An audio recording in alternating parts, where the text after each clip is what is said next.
Mais là, c'est comme, la vie reprend souvent pour les parents, le travail reprend, les jeunes sont tout seuls, rien à faire.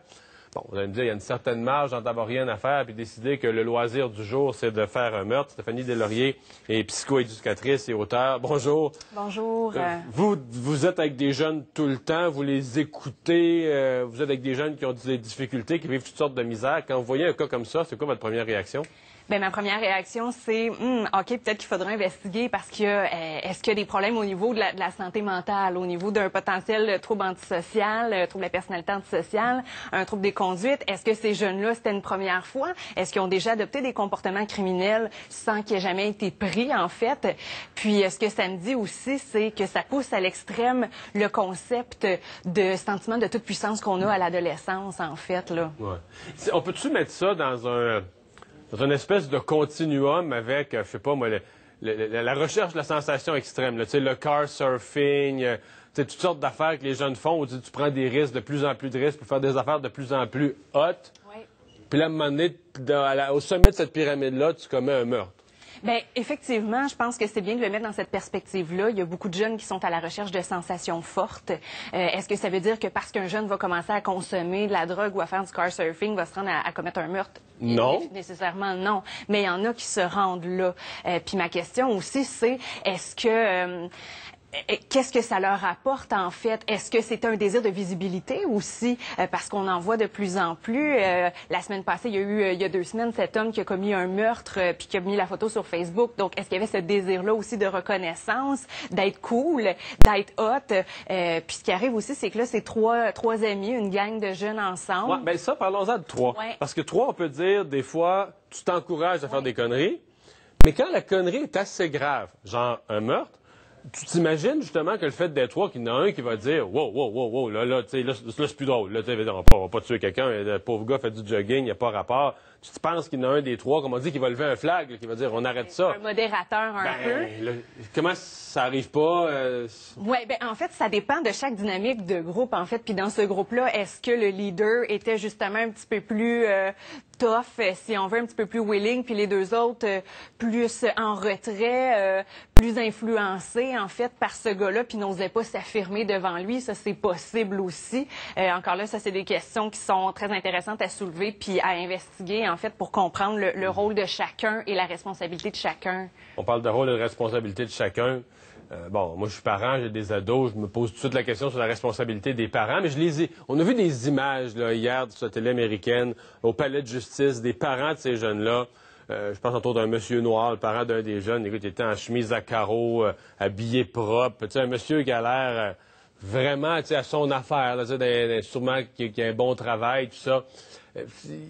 Les parents, ont-tu manqué un bout? Y a-tu eu un manque de communication? Bien, il y a certainement un manque de supervision dans ce contexte-là. En fait, est-ce que les parents connaissent les amis? Puis ça, c'est des questions que tous les parents devraient se poser, en fait. Est-ce qu'on connaît bien les amis de nos ados? Est-ce qu'on sait ce qu'ils font? À quel moment ils le font?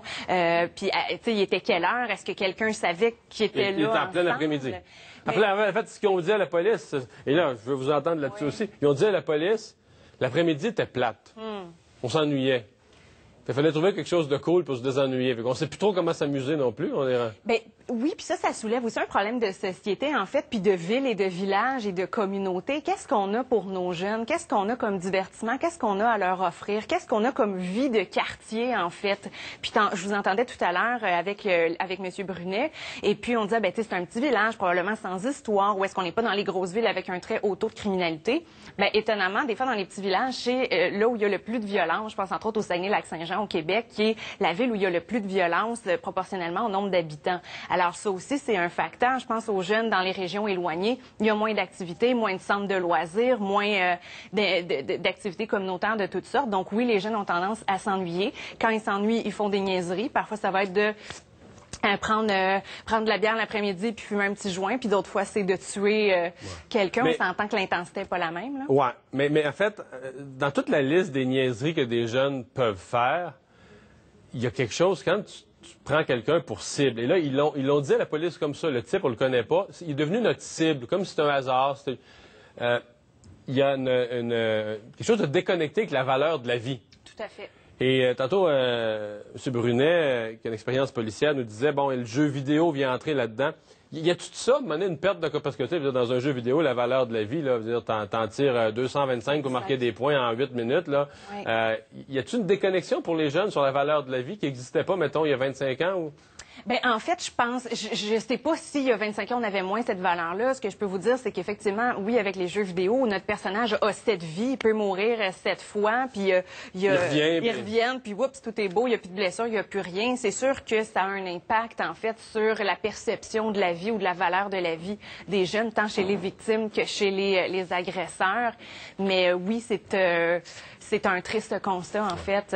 La conséquence, ces jeunes-là, vous n'êtes pas dans leur tête, mais d'expérience, la vérité, là, c'est que probablement qu'ils vont faire de la prison. Les deux qui sont accusés de meurtre vont faire de la prison à vie. Ils ont 15-16 ans, là, puis ils reverront plus le dehors.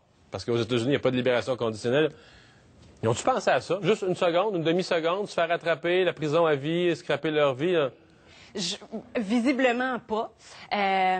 Ou s'ils ont pensé que ça n'a pas été assez fort pour les arrêter, pour les empêcher de commettre ce geste-là. Mais les jeunes pensent-ils aux conséquences de leurs actes? Quand je dis conséquences, je parle même pas pour les autres. Les conséquences égoïstes. Là, je vais faire de la prison, je vais... Ouais, je vais avoir... Ben, en fait...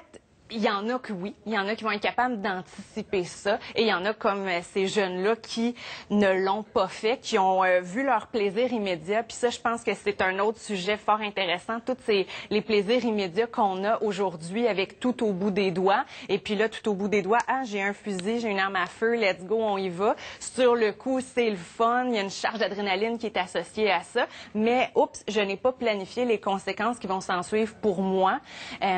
Donc, ça, c'est effectivement, en tout cas, il y a eu un manquement là, pour ces jeunes-là à ce niveau-là. Mme Deslauriers, merci beaucoup d'avoir été là. On va s'arrêter pour une pause.